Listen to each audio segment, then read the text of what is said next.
Dios responde a las oraciones. Amén. Dios es un Dios que responde a las oraciones. Pero miren, ¿saben cuándo Dios actuó? Cuando Él sometió su voluntad a la voluntad de Dios.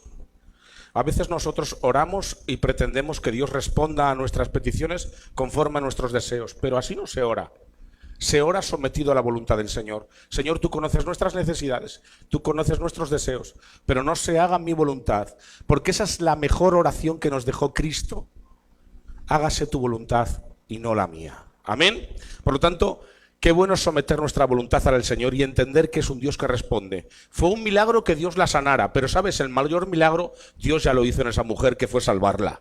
Amén. Nosotros nos enfocamos en cuando Dios obra milagrosamente en lo físico y damos gloria a su nombre, pero miren, el mayor de los milagros es que un alma venga a los pies de Cristo arrepentida, confesando que Jesucristo es el Hijo del Dios viviente. Amén.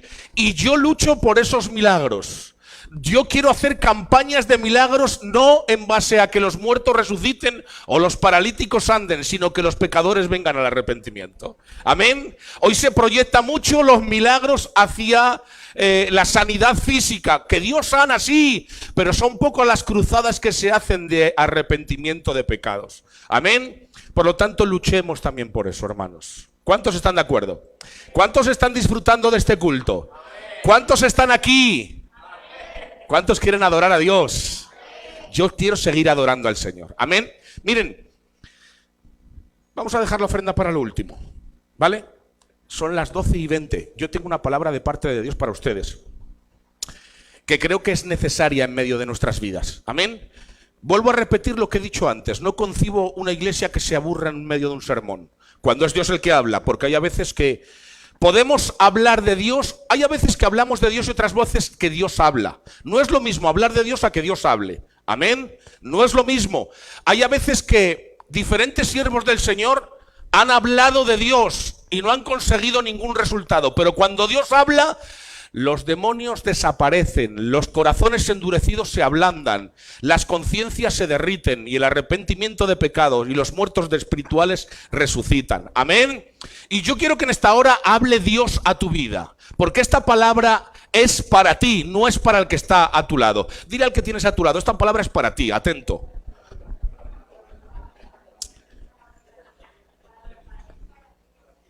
Hoy quiero hablarles de algo muy importante que he visto que está pasando en medio de nuestros días. Miren, desde ayer me hablaba un pastor de otra ciudad y le preguntaba: ¿qué tal estás?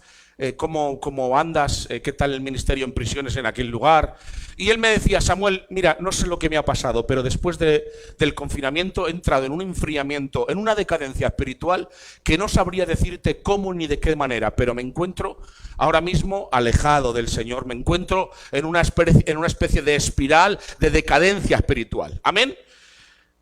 Me resultó un poco paradójico, porque contemplando el escenario cristiano que tenemos alrededor y viendo las personas que tenemos a nuestro alrededor, he llegado a la conclusión yo hace tiempo que estamos en una decadencia espiritual.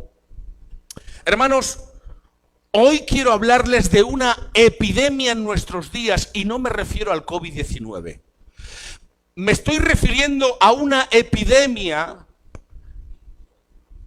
que tiene que ver con la decadencia espiritual en medio de nuestras iglesias.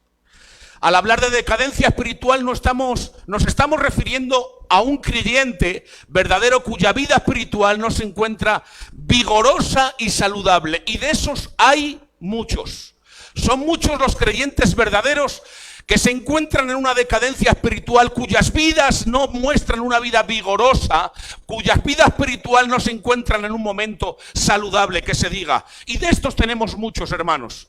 La Biblia también nos advierte que es posible que un verdadero cristiano pase por un periodo de decadencia espiritual tal que apenas podamos distinguir la obra de la gracia de Dios en él. Y lamentablemente son muchos los cristianos que están en esta espiral decadente, en esta decadencia espiritual. Y este mensaje es para ti, así que entienden esta mañana, porque puede ser que tú creas que estás en línea con Dios, puede ser que estés llevando una vida y tú en tu conocimiento creas que llevas una vida estable con Dios, pero realmente tu decadencia espiritual puede ser grave. ¿Cuáles son los síntomas que ponen en evidencia que realmente estamos en un estado de decadencia espiritual?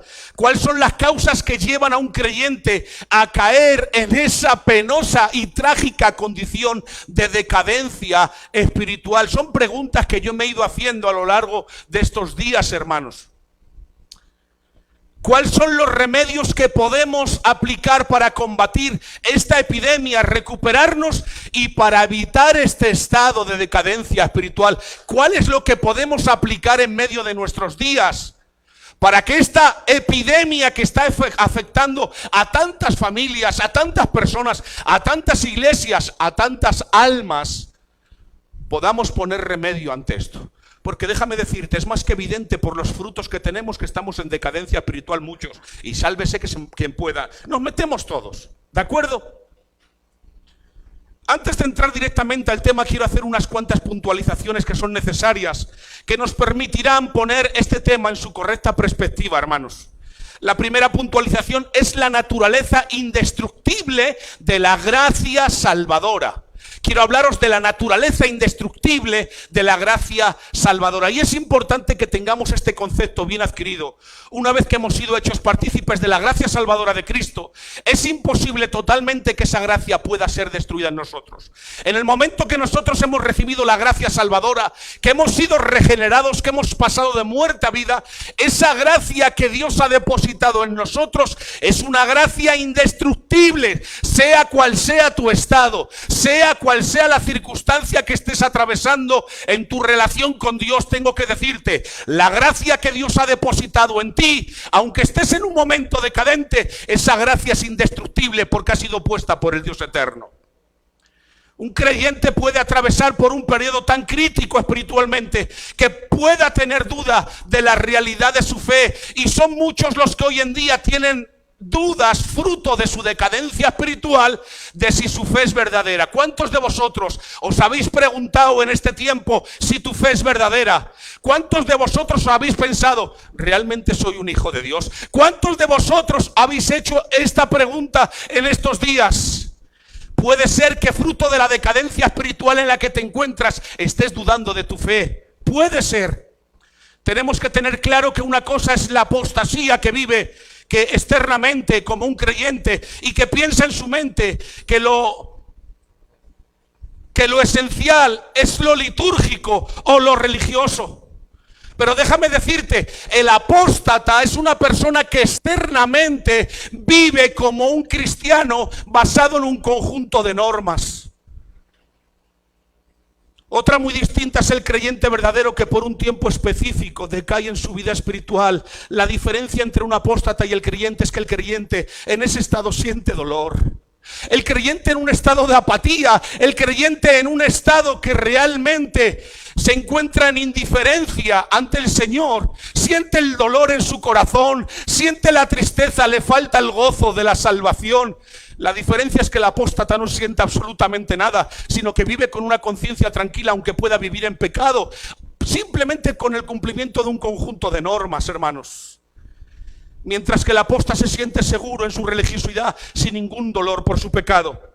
Es por eso que el apóstol Pedro nos exhorta a poner toda diligencia. Segunda de Pedro capítulo 5, del 5 en adelante, dice la palabra del Señor: por esta razón también, obrando con toda diligencia, añadid a vuestra fe virtud, a la virtud conocimiento, al conocimiento dominio propio, al dominio propio perseverancia, a la perseverancia piedad, a la piedad fraternidad, a la fraternidad amor. Pues estas virtudes, al estar en vosotros y al abundar, no os dejarán ociosos. Fijaos, estas virtudes no os dejarán ociosos ni estériles en el verdadero conocimiento de nuestro Señor Jesucristo, porque el que carece de estas virtudes es ciego o corto de vista, habiendo olvidado la purificación de sus pecados. Así que, hermanos, sed tanto más diligentes para hacer firme vuestro llamamiento y elección de parte de Dios, porque mientras hagáis estas cosas nunca os tropezaréis, pues de esta manera os será concedida ampliamente la entrada en el reino eterno de nuestro Señor y Salvador Jesucristo. Amén. Esto dice la palabra del Señor. Yo quiero que en esta hora empieces a verte a través de la radiografía de la palabra del Señor. ¿Cuántos de vosotros podéis decir en estos momentos, tengo una vida y una relación con Cristo de éxito? ¿Cuántos pueden decirlo? ¿O cuántos de vosotros pueden ser realistas en esta mañana y pueden decir, realmente mi vida es decadente, está estancada, estática? No hay crecimiento en la fe, no hay crecimiento en la gracia. ¿Cuántos realmente pueden hacer esta reflexión?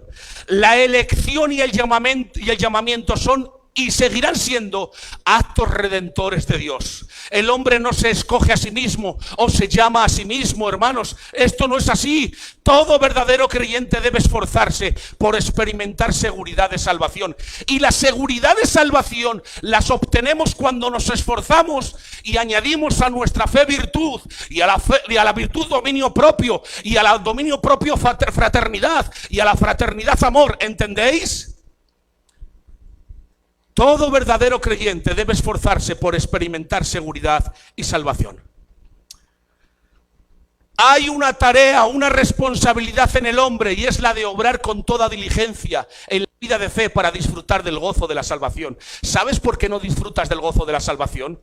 Porque realmente tu vida está decadente y el gozo se ha ido. Porque tu relación con Dios ya no brilla como antes y has permitido y has cedido terreno al enemigo. Y es más que evidente, estás apático, indiferente, no sientes pasión por Cristo, eres una momia momificada.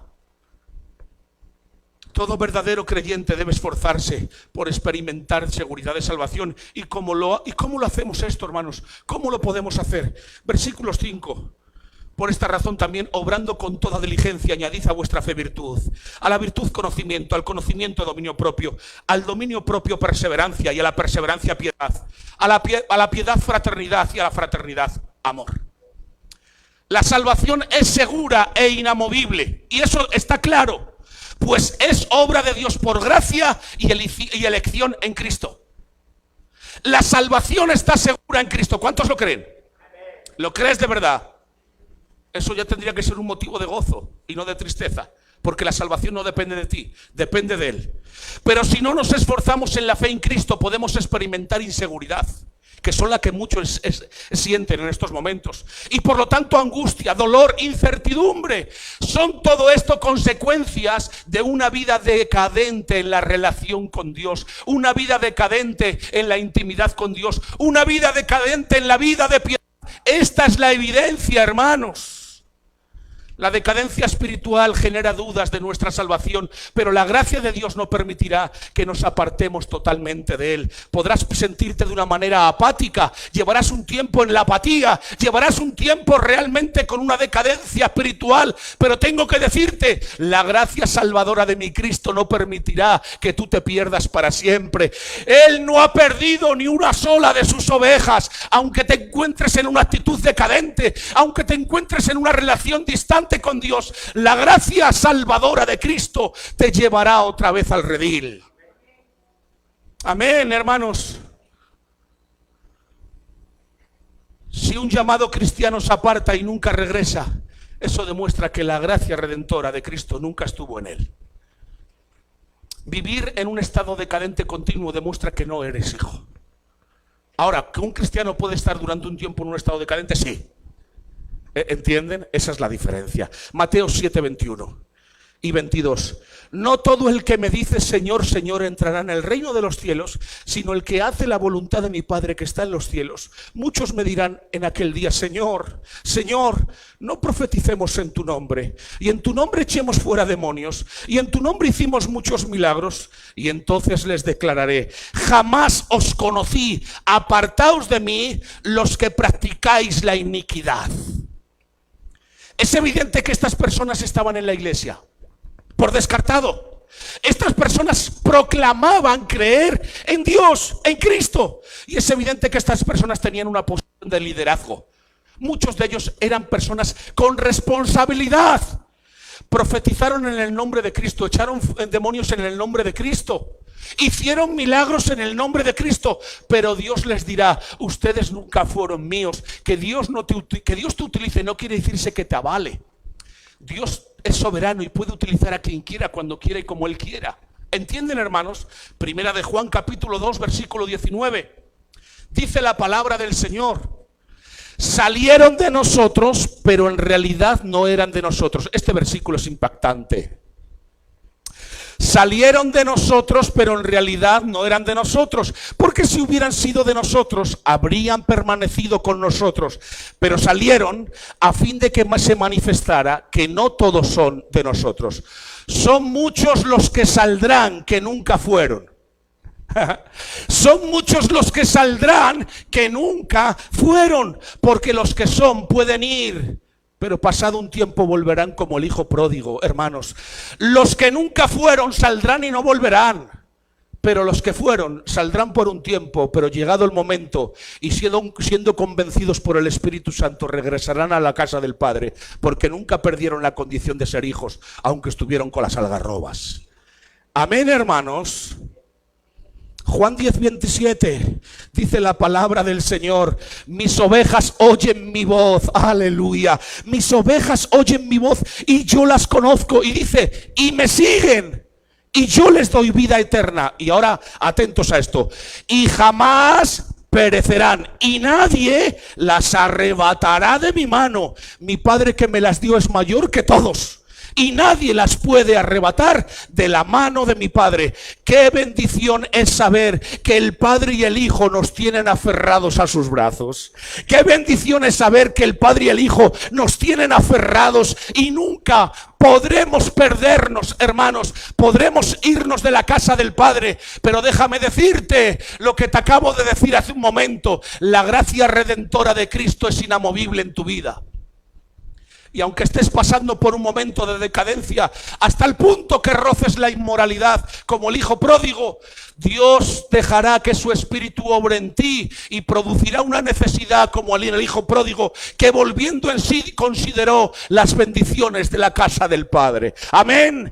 Quiera Dios en esta hora que tambolee los cimientos de tu conciencia y tu corazón se derrita como cera, para que puedas volver otra vez a esa comunión íntima y salgas de esta decadencia espiritual en la que te encuentras. Son muchos los que les preguntas y les dices: ¿qué tal te encuentras en tu relación con Dios? Bien, yo me siento bien, me veo bien, pero están a años luz de Él. Llevan tanto tiempo sin orar, llevan tanto tiempo sin leer, llevan tanto tiempo sin acercarse a la presencia del Señor y se consideran que están bien. Porque una de las consecuencias de la decadencia espiritual es que te hace insensible. ¿Entienden? Te hace insensible, no sientes nada. Qué bendición es saber que el Padre y el Hijo nos tienen aferrados a ellos. Cuando cruzamos una carretera, mis hijos no me agarran de la mano. Cuando cruzamos una carretera, mis hijos no me agarran de la mano, yo les agarro de la mano. Porque si yo permito que ellos me agarren a mí, corren el riesgo de soltarse y que suceda un accidente. Pero si yo les tengo agarrados, no hay accidente que valga, porque yo no les suelto. Así es el Padre contigo, déjame decirte. Tú no agarras al Padre, es el Padre el que te ha agarrado. Es el Padre el que te ha agarrado en la eternidad. Y aunque por un momento te encuentres en este estado, tengo que decirte: no habrá quien te suelte de su mano. Él es el Padre y el Hijo los que nos tienen agarrados. Jamás podremos soltarnos de su mano. Es imposible que un verdadero hijo de Dios se pierda. Nuestra salvación depende de la obra de Cristo a nuestro favor y no de nuestras obras. Romanos 8:29 en adelante: porque los que de antemano conoció también los predestinó a ser hechos conforme a la imagen de su Hijo, para que Él sea el primogénito entre muchos hermanos. A los que predestinó, a estos también llamó, y a los que llamó, a estos también justificó, y a los que justificó, a esos también glorificó. Hermanos, en esta cadena que acabamos de leer, en este texto, en esta cadena es imposible que se rompa un eslabón. Es imposible que se rompa un eslabón. Aquellas personas que creen que la salvación se puede perder no se dan cuenta que están enseñando salvación por obras. Es decir, yo entro por la fe, pero yo permanezco por las obras. Es un gran error, hermanos. La obra de Cristo fue más que suficiente. Tratar de poner cualquier mérito nuestro en lo concerniente a la salvación es desvalorizar el sacrificio que Jesús hizo en la cruz del Calvario. ¿Cómo puede perderse una persona al que Dios ve justa en el sacrificio de la cruz. ¿Cómo se va a perder? Lo primero que tenemos que ver en lo concerniente a la decadencia espiritual es que la gracia salvadora es indestructible. El hecho de que la gracia salvadora sea indestructible no puede llevar al creyente al descuido espiritual o a la pereza o a la apatía, porque mirad, hermanos, ¿saben lo que sería de una necedad grande? Ampararse a que Dios te ha salvado para vivir como tú quieras. Eso demuestra que nunca fuiste hijo. ¿Entiendes? Tú no puedes vivir amparado a la gracia salvadora de Cristo para vivir como tú quieras, vivir una vida apática, vivir una vida decadente, vivir una vida distante. Eso demuestra que realmente nunca fuiste acogido por esa gracia salvadora. No olvidemos que el pecado todavía mora en nosotros y está activo. El pecado ha dejado de ser nuestro rey, pero hermanos, aunque el pecado ha dejado de ser nuestro rey, sigue siendo nuestro enemigo. Y en el momento que tu vida entra en decadencia, el pecado va a reclamar lo que es suyo.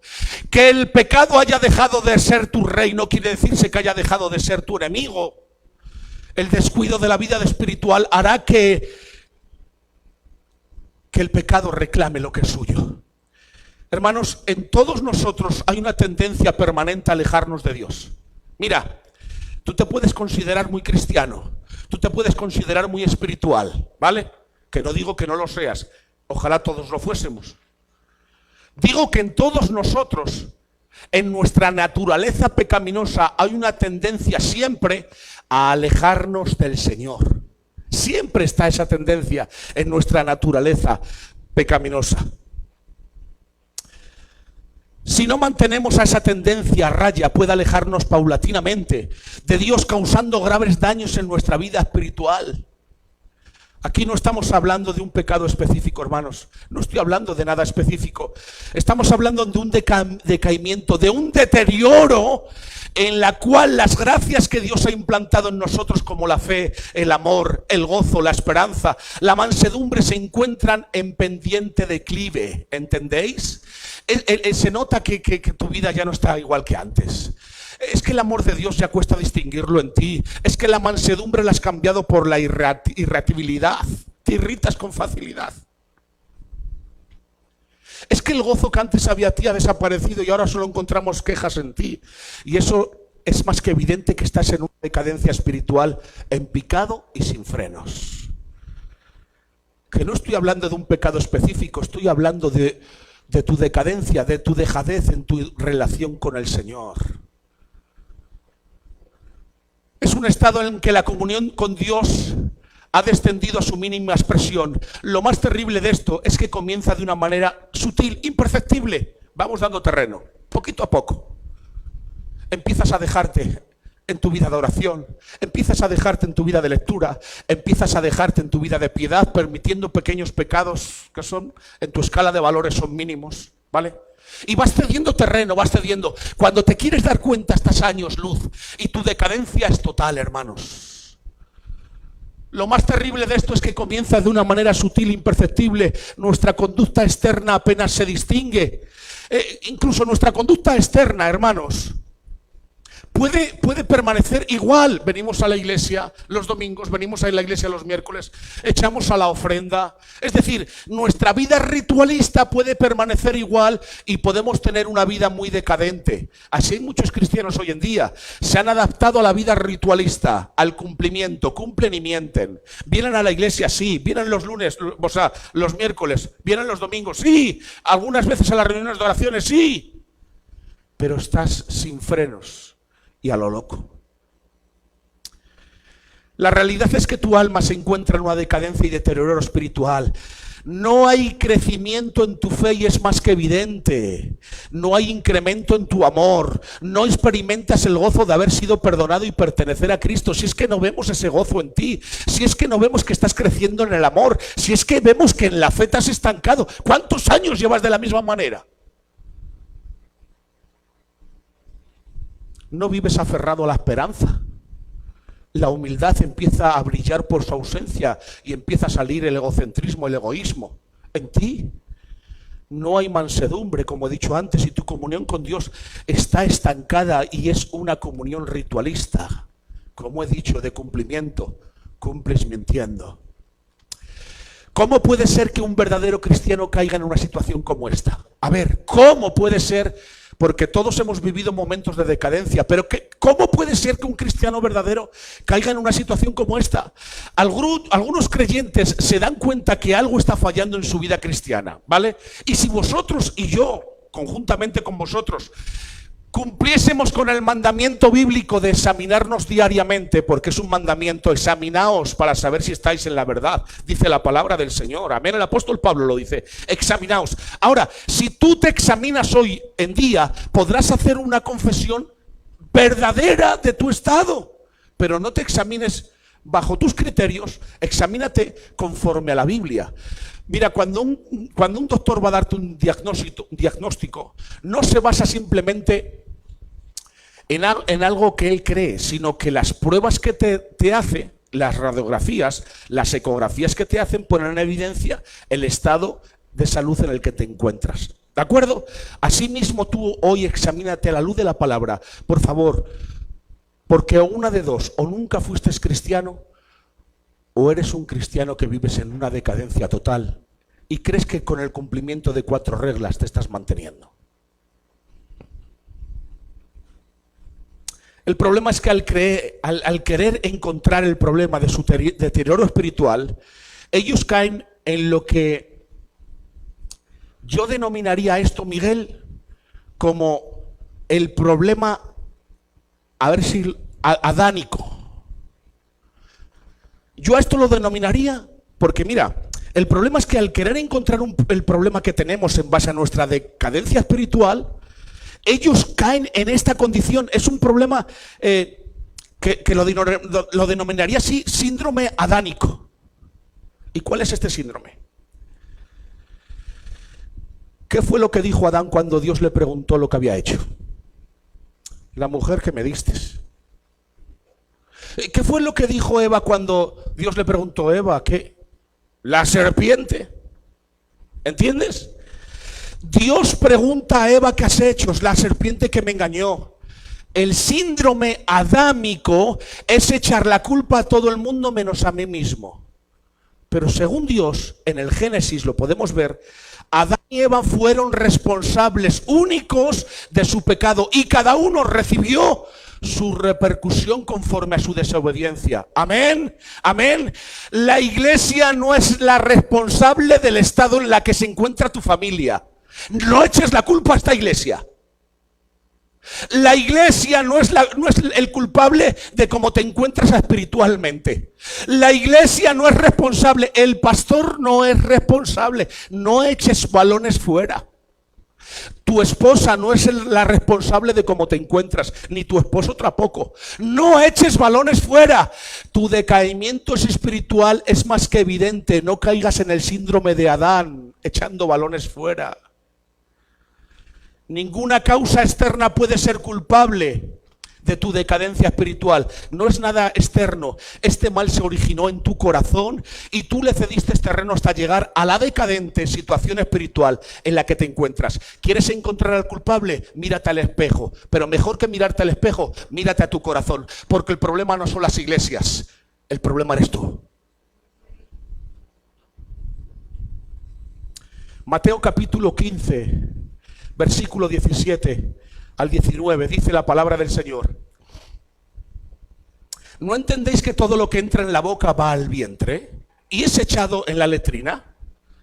Pero lo que sale de la boca, del corazón sale, y esto contamina al hombre, porque del corazón salen los malos pensamientos, los homicidios, los adulterios, las fornicaciones, los hurtos, los falsos testimonios, las blasfemias. No te excuses diciendo, es que me han hecho daño. Es que el hermano me miró mal. Es que la hermana dijo aquello. No, no te excusas. Es que el pastor no me consideró. No, no te excuses. Tu problema de decadencia espiritual no es nada externo. No mires a ninguna persona. Eres tú. Tú no necesitas que nadie te dañe. Tú tienes un problema y ese problema está en ti. Si quieres encontrar al culpable, por favor, yo te invito en esta hora, mira tu corazón. Mira tu corazón. Tenemos agentes tenemos a personas, hermanos, que muchos son cristianos, que van dando tumbos por las iglesias, tratando de encontrar la iglesia perfecta. En esta iglesia se encuecen muchas habas también, aunque tratamos de ser lo más bíblicos posible, pero se encuecen muchas habas. Aquí también hay cosas que están mal. Y decir que no sería mentir. El problema no es la iglesia, el problema eres tú.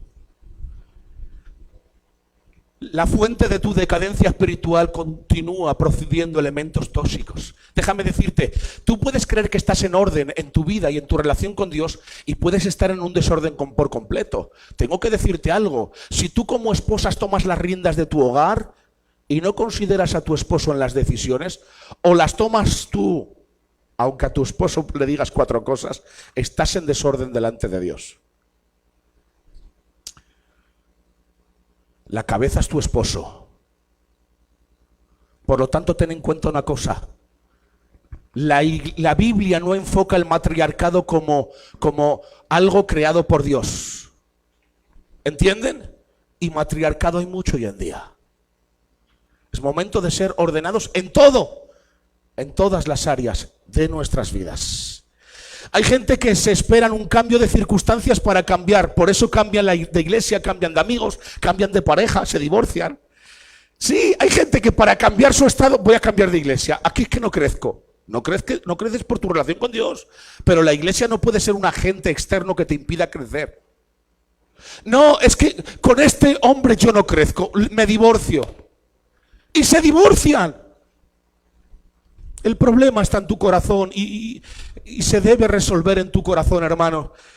En el corazón donde debemos aplicar el antibiótico de la palabra, no en los demás, porque nos gusta aplicar la palabra a todos los que nos rodean, pero no nos aplicamos la palabra a nuestro corazón. ¿Entienden, hermanos?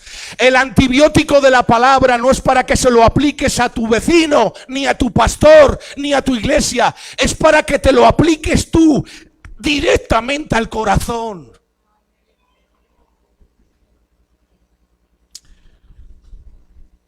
Yo quiero hacer referencia a la causa más general y esta es dejar de cultivar la comunión con Cristo. ¿Cuál es la verdadera causa por la que el cristiano atraviesa una decadencia espiritual? Y como he dicho, yo quiero hacer referencia a la causa más general. ¿Cuál es la causa más general? La de dejar cultivar tu relación con Dios. Entras en decadencia total. En Cristo hemos sido traspasados de muerte a vida para vivir en Cristo. La vida cristiana no es unirse a un club y hacer lo que las personas de ese club hacen. La vida cristiana es unirse en Cristo para vivir en Él. Que no es que te unas al club de la iglesia para hacer lo que hace en la iglesia. Por eso en esta iglesia no predicamos que te unas a nuestra religión. Por eso en esta iglesia no predicamos que te unas a nuestra iglesia. Predicamos que te unas a Cristo, porque si te unes a Cristo estarás unido a la iglesia. Amén, hermanos. ¿Cuántos están de acuerdo? Estoy disfrutando en ver tanta gente anotando hoy. Gloria a Dios. Colosenses 1:25 y 26.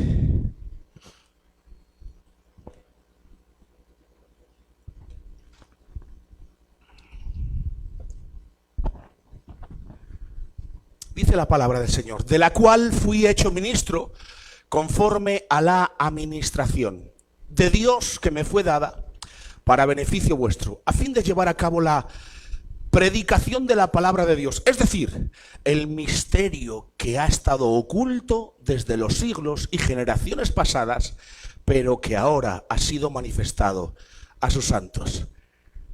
Hace poco un testigo de Jehová nos preguntó a Miguel y a mí cuál era este misterio. ¿Te acuerdas, Miguel?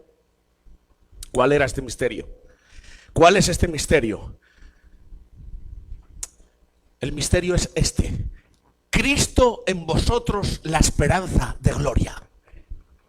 Cristo en vosotros, la esperanza de gloria. En el momento de haber sido salvados, el Espíritu de Cristo viene a morar en nosotros, revelando las características de la vida de Cristo. Es decir, hemos sido regenerados, hemos pasado de muerte a vida, y ahora ¿quién es el que habita en nosotros? El mismo Cristo, a través de su Espíritu.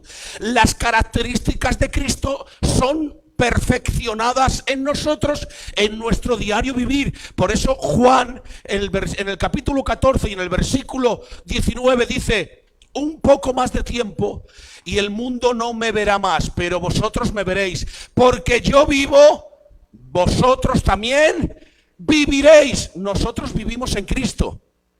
La decadencia espiritual tiene que ver con dejar de vivir en Él. El misterio, que es difícil de comprender y puedo llegar a decir humanamente imposible, es que nosotros vivimos en Cristo. Ese es el misterio. La decadencia espiritual es dejar de vivir por y para Él y en Él. Jesús vive en nosotros. Jesús vive en nosotros, hermanos. Juan 15, a partir del versículo 1, tenemos un relato, hermanos, que es un poquito largo, pero es que merece la pena porque es muy identificativo y nos aclara mucho todo este tema, hermanos. Dice: yo soy la vid verdadera, mi Padre es el viñador. Todo sarmiento que en mí no da fruto, lo quita, y todo el que da fruto lo poda, para que dé más fruto. Vosotros ya estáis limpios por la palabra que os he hablado. Permaneced en mí, y dice, y yo en vosotros. Como el sarmiento no puede dar fruto por sí mismo, si no permanece en la vid, así tampoco vosotros, si no permanecéis en mí. Yo soy la vid, vosotros los sarmientos. El que permanece en mí y yo en él, ese da mucho fruto, porque separados de mí nada podéis hacer. Si alguno no permanece en mí, es echado fuera como un sarmiento y se seca, y los recogen, lo echan al fuego y se queman. Si permanecéis en mí y mis palabras permanecen en vosotros, pedid lo que queráis y os será hecho. En esto es glorificado mi Padre, en que deis mucho fruto, y así probéis que sois mis discípulos. Como el Padre me ha amado, así también yo os he amado. Permanecer en mi amor. Si guardáis mis mandamientos, permaneceréis en mi amor, así como yo he guardado los mandamientos de mi Padre, permanezco en su amor. Estas cosas os he hablado, para que mi gozo esté en vosotros y vuestro gozo sea perfecto. Escritura más esclarecedora que esta no hay otra. Al igual que los sarmientos absorben la vid, de la vid, la savia, para que la vida fluya a través de ella y pueda dar fruto, así nosotros debemos de absorber de Cristo para que la vida espiritual no se marchite y dé mucho fruto. ¿Entienden? Esto es lo que estaba diciendo Jesús. Mirar, yo estoy en vosotros y vosotros estén en mí. Y os voy a poner de ejemplo una vid. Igual que los pámpanos, igual que los sarmientos están unidos a la vid, y la savia que fluye de la vid llega al sarmiento, y esto produce vida y esto produce fruto, así también vosotros, arraigados en mí, la savia de la vida de Cristo fluirá a través de vosotros, y el fruto que realmente produce el Espíritu será evidente en cada uno de ustedes. ¿Por qué estás en decadencia espiritual? Porque la savia de Cristo no fluye en muchos de nosotros.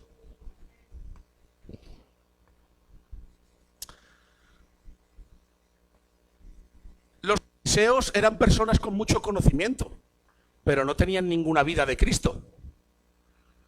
Y sus frutos eran horribles. Jesús les dijo que eran sepulcros blanqueados, huesos secos, les dijo. No había vida en ellos, aunque tenían un conocimiento muy grande. Gálatas capítulo 2, versículo 20. Dice el apóstol Pablo: con Cristo he sido crucificado, y ya no soy yo el que vive, sino que Cristo vive en mí. Y la vida que ahora vivo en la carne, la vivo por fe en el Hijo de Dios, el cual me amó y se entregó a sí mismo por mí. La vida eterna no solo es un regalo de gracia, sino es algo que compartimos, hermanos, juntamente con Cristo, por el hecho de ser partícipes de su vida. Es decir, la vida eterna no solo es que Dios te la ha regalado, sino que al estar unido con Cristo, tú eres copartícipe de esa vida eterna con Él. ¿Entendéis? Por eso en Primera de Juan capítulo 5 versículo 12 dice la palabra del Señor: el que tiene al Hijo tiene la vida, y el que no tiene al Hijo de Dios no tiene. ¿Entendéis? La vida eterna la tenemos en Cristo. Él es la vida eterna. Sin Él no hay vida. y no hay nada. ¿Cuántos están de acuerdo? Por eso aquí no invitamos a nadie a venir, como he dicho antes, a nuestra religión. Invitamos a la gente a venir a Cristo. Voy a seguir un poco más adelante porque todavía me quedan un montón de hojas y no acabaríamos. Y ya quiero aprovechar estos 5 minutos.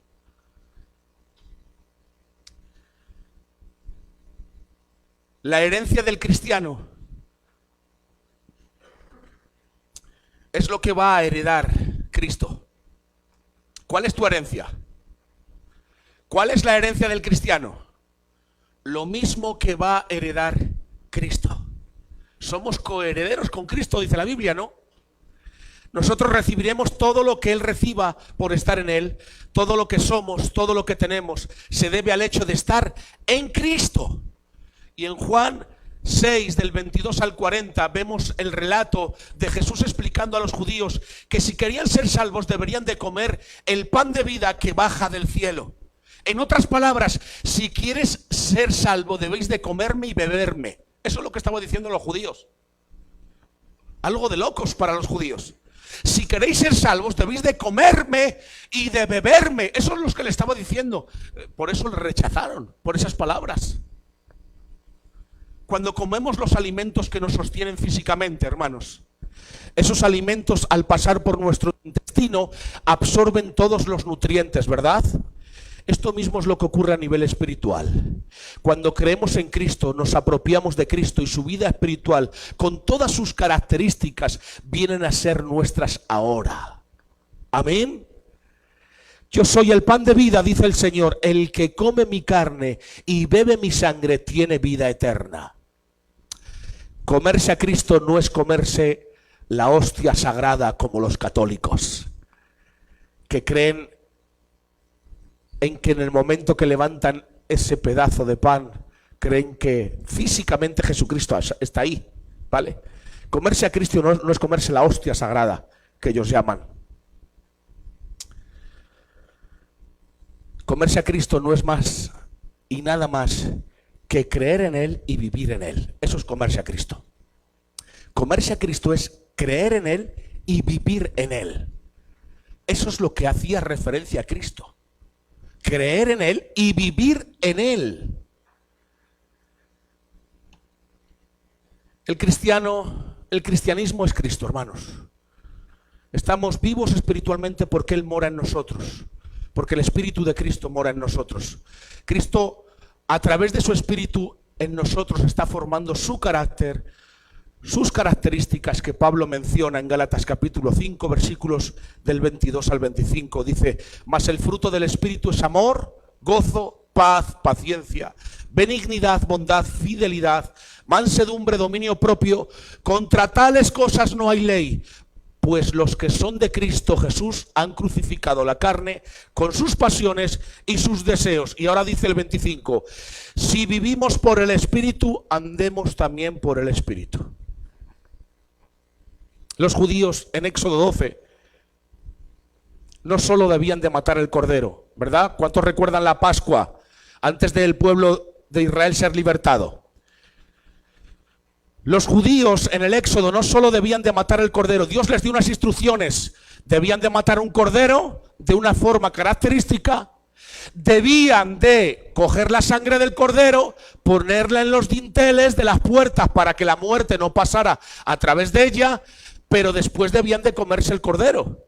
¿Entienden? No solo debían de matar al cordero había que comérselo. Esto es el modo de obtener fuerza espiritual, hermanos. La razón por la que hay una epidemia de cristianos enclenques, debilitados, es porque no se alimentan del cordero. No lo habéis entendido. La razón por la cual hay una epidemia hoy en día tan grande de cristianos enclenques y debilitados es porque no se están comiendo al cordero. Jesús dijo que el que come mi carne y bebe mi sangre, ese es digno de Él. El problema es que nadie se está comiendo a Cristo. Y hemos dicho que comer a Cristo es vivir con Él y tener la fe en Él. Amén. Yo pensaba, Mario, que ibas a hacer una pregunta. ¿Vale? Pero puede resultar una pregunta: ¿cómo nos alimentamos de Cristo en la práctica? ¿Cómo? ¿De qué manera? Ya estoy acabando. De la misma manera que fuimos rescatados por Él, por la fe. Nosotros nos alimentamos de Cristo por la fe. Es por fe que oramos, es por fe que escudriñamos la palabra, es por fe que contemplamos su gloria, su persona, su obra de salvación, su perdón continuo. Hoy hemos cantado y muchos lo han hecho mecánicamente. Hemos estado cantando el himno hoy, que me gustan mucho, ya lo saben. Mi corazón entona la canción, cuán grande es Él. Y muchos de ustedes lo han hecho mecánicamente. Cada estrofa del himno está basada en un versículo bíblico. Comer a Cristo es en medio de la alabanza. Mirar cada estrofa, llevarla a la Biblia y alimentarse. Pero son muchos los que vienen, levantan sus manos y adoran de una manera mecánica y ritualista. Simplemente lo único que han podido mover es alguna emoción, pero no han movido nada en su corazón. Hay mucha decadencia espiritual. Hoy aquí muchos saldrán desnutridos de este culto. Y otros saldrán bien alimentados. Porque no depende. Aquí hay una mesa. Hermanos, aquí hay una mesa. Y aquí ha habido manjar y hay manjar del cielo. Si te sales de una manera desnutrida, es porque tú has querido. Amén. ¿Cuántos lo creen?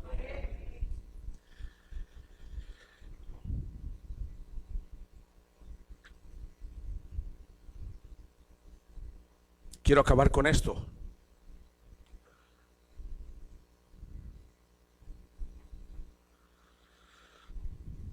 ¿Cuántas de vosotras en algún momento habéis visualizado en un escaparate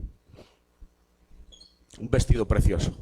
Mira, cada vez, he puesto este ejemplo porque me ha recordado Ruth. Cada vez que bajamos por la tienda de arriba, bajamos para abajo, hay un vestido rojo impresionante, ¿vale?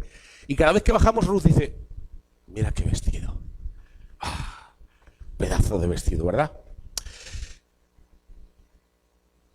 ¿Cuántas veces has contemplado un vestido hermoso que te quedaría pintado? Lo único que tienes que es demasiado corto y demasiado estrecho. Pero lo has contemplado y has dicho: ¿cómo me quedaría ese vestido? ¿Ustedes creen que una hermana que realmente tiene una relación con Dios, que tiene de frente la gloria de Dios, que tiene de frente la santidad de Dios, que tiene de frente la crucifixión de nuestro Maestro y el derramamiento de su sangre, ¿usted creen que contemplaría ese vestido para ella? No sé si me entendéis a dónde quiero llegar. La decadencia espiritual es cuando tú no contemplas a Cristo en cada cosa y en cada situación.